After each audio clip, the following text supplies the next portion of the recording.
see my screen? Yes. Excellent.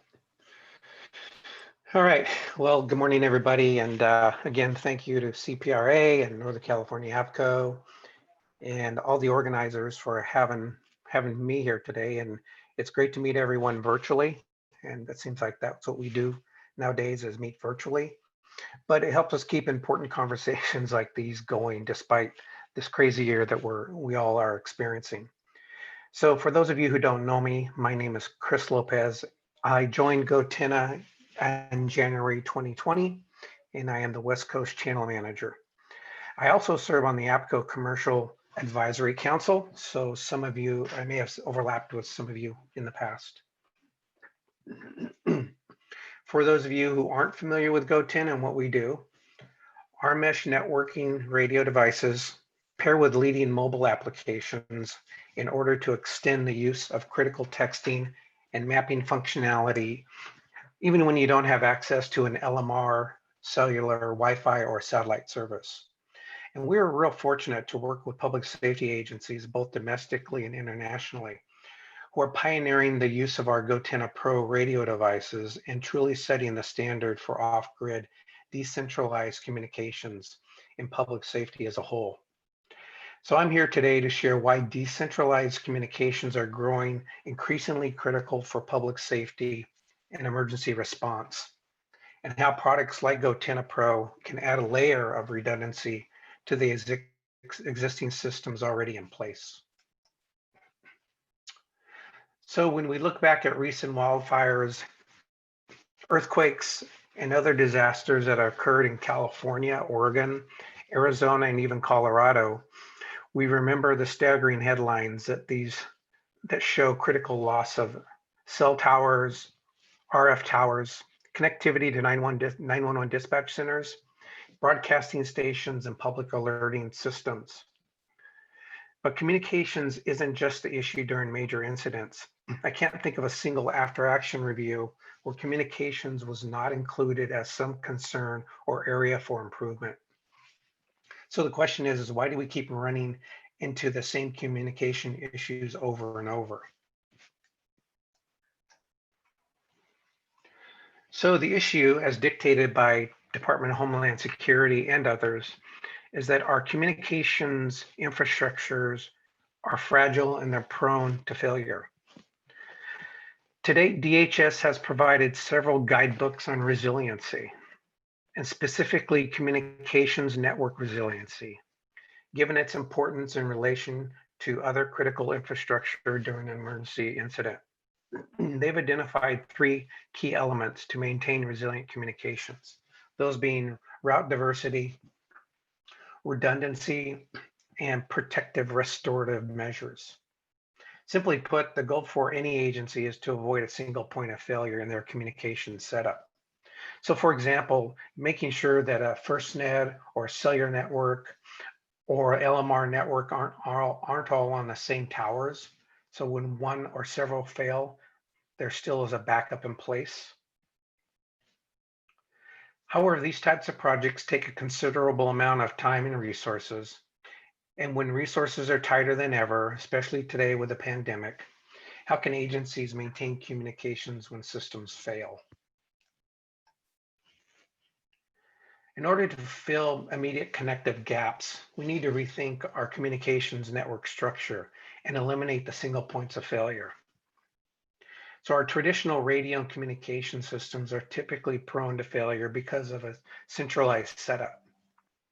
In other words, all messages need to typically go through a central tower, a hub, or a repeater.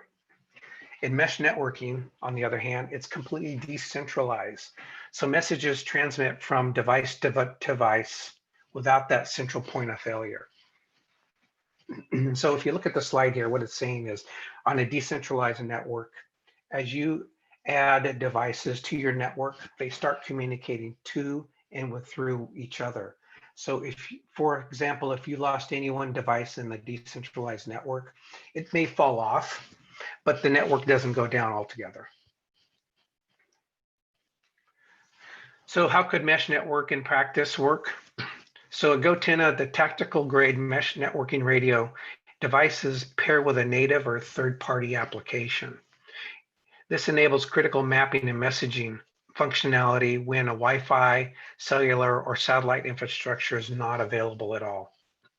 It's a pocket-sized device that connects to any iOS or Android device via Bluetooth or a USB connection, and all data is displayed in the mobile application itself on the phone.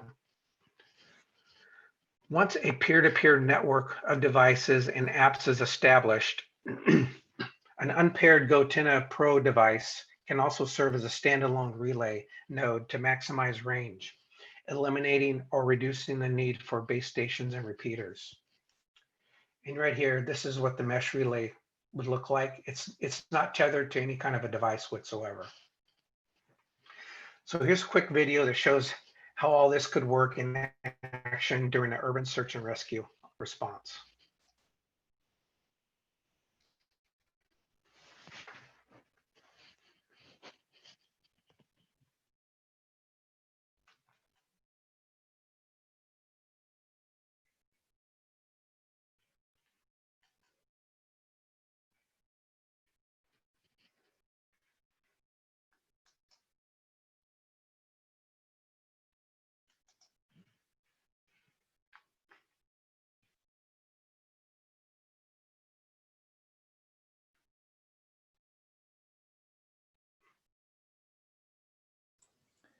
Hey, Chris, just so you know, we're not hearing the audio. You guys aren't getting the audio? Okay, hold on a second, please.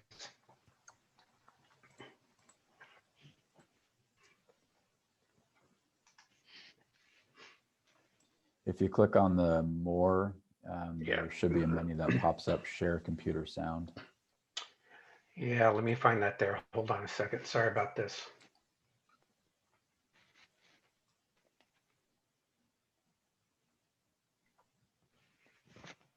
Yeah, right along that ribbon where you used to share your screen, there's on the far right, there's a more with some ellipses. If you click on that, there should be a menu that pops up towards the bottom. There should be a share computer sound.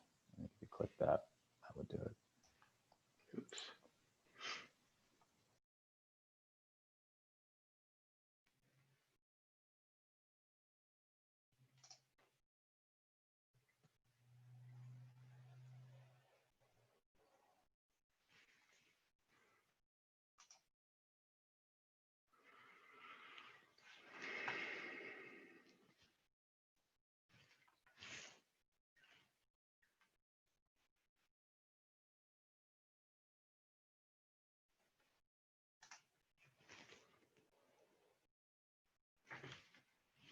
Excuse me for 1 second. I'm going to back out of here and see if I can get this audio to play.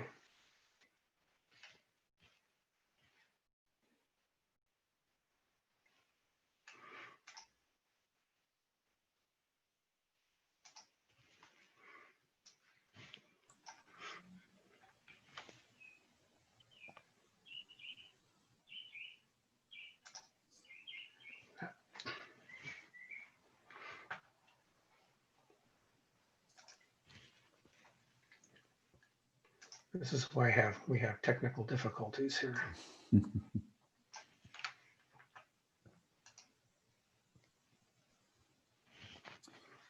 Can you go to Zoom? Same area where you would have gone to share your screen in Zoom.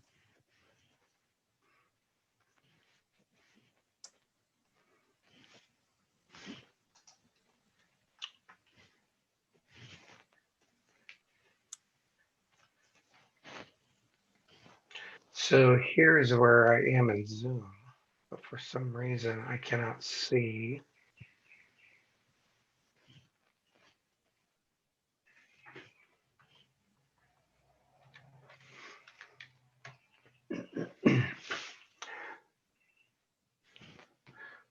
I'm not So sure let's how do much this how much time you have left to Yeah. present, but we've got about 10 minutes left.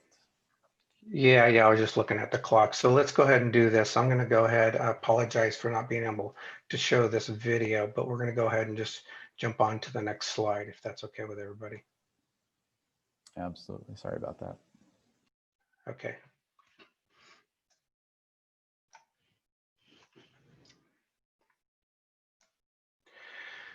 Okay, so unfortunately, what I was unable to show you is a short video that was taken down in Texas of a search and rescue team actually in an exercise using the goTenna platform. But so with that being said, I want to walk you through what an agency's PACE plan might look like for a search and rescue team. PACE is a military acronym and methodology used to build a communication plan. And I think everybody's aware of that. So starting with primary communications, individual rescuers might use a combination of their two-way radios for voice communications and a mobile application for tracking individual search team member locations, as well as designating areas as searched on a shared team map. If the team is in a remote area where cellular service is unreliable, but there's still a solid network of radio repeaters, the team might need to move into an alternative communications plan, which could include using the mesh network to ensure off-grid connectivity for mapping and location tracking. Depending on the stage of the disaster, there could be a situation where both radio and cellular networks are down and there's no centralized infrastructure at all in place. For the contingency layer, goTenna Pro mesh networking technology could supplement the loss of voice communications with off-grid text messages. While you only need 2 or more individuals with paired goTenna Pro devices to create your own mesh network, teams often need to cover a larger incident area and will still need to prepare for the same line of sight challenges you would experience with traditional two-way. So we encourage teams to stand up relay nodes in high altitude locations or even on a drone, but there still might be times where individual field teams are communicating with each other, but out of range from command. In these extreme instances, an emergency layer of communications could entail ground satellite phones for each team, so the most critical status updates can be shared. There are also ways to backhaul off-grid mesh network data to satellite-connected command centers. While every agency will need to customize their own PACE plan to meet the specific needs of the incident response, this serves just as one example how mesh networking could potentially add additional layers of redundancy that haven't existed previously. So this particular quote from one of our customers in California has always stood out, and I think it's a situation that a lot of folks in the audience here can relate to. There are plenty of communication solutions out there, but often in the critical 72-hour period after disaster strikes, most of those solutions are down, and it takes some time to build communications back up or put a temporary fix in. Decentralized mesh networks are making it possible to fill the downtime gap and in a much faster and more cost-effective way. So we're currently working with a variety range of customers in emergency management. Some of those are FEMA USAR teams in Florida and Texas and California. State and local agencies like Madison County, Tennessee Emergency Management, Texas Department of Public Safety, and Puerto Rico's Emergency Management Agency. And we're recently seeing increased interest from NGOs and private sector equipment suppliers who work closely with all these groups listed above. So just recently, I did a vehicle test with a large agency. The test was conducted with goTenna Pro devices clipped to the windows of vehicles. There were 6 vehicles in the test total. The intent was to be able to send PLI and chat messages back to the station from vehicles spread around the city. A high point relay was placed on the top of a hotel at about 150 meters in the air, and we got a maximum distance attained of just over 5 miles. So something of note, when the relay team was in the elevator and the stairwells making their way up the building, communications with them was maintained. We had PLI and chat, and it was received from all the parties during the test. There was some masking from buildings that did occur, but when the line of sight was regained, connectivity was reestablished. So on the second day of the test, we successfully interfaced the goTenna Pro X devices to their existing Silvus SC4200 radios. We sent a team inside a multi-story building, and we had other team members outside the perimeter up to 1,000 meters away without losing any communications. So with that being said, open it up for any questions right now.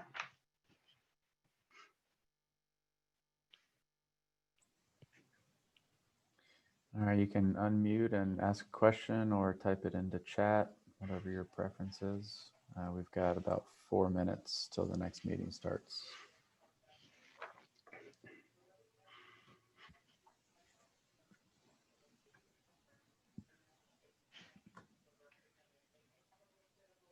So there was a question here, Chris. Can you talk about goTenna and ATAC? Yeah, sure can. So ATAC is Android Tactical Awareness Kit. It was developed by the U.S. Air Force. And about 5 years ago, the Air Force came to goTenna to request that we develop a plugin to the application. So goTenna, we currently have an application, a plugin from our application into ATAC, as well as CivTac, because CivTac is just being rolled out as well. But what it is, it's a third-party application that allows customers to use a situational awareness application that is not our own. It provides in-depth and a multitude of features and functionality that is primarily used for the military, but you are seeing ATAC, you're seeing embraced by public safety quite a bit right now, not only in California, but up and down the coast, as well as a lot of agencies throughout the Midwest and on the East Coast.